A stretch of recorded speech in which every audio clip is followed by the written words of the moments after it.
সাউদ শাকিল মাত্র ১১ টেস্টের ছোট্ট একটা ক্যারিয়ার, কিন্তু ইতিমধ্যেই পাকিস্তানের মিডল অর্ডারে বড় একটা নির্ভরতা নাম হয়ে উঠেছে তিনি। এই ১১ টেস্টেই তিনি ৬০-এর উপরে গড়ে রান করেছেন এবং ৩টা 100 ইতিমধ্যে কিন্তু তিনি করে ফেলেছেন।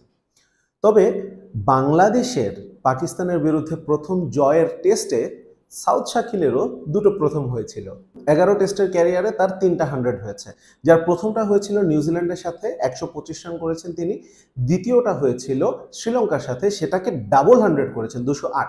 দুটো 100-এর মধ্যে মিলটা হচ্ছে দুবারই তিনি কিন্তু অপরাজিত ছিলেন।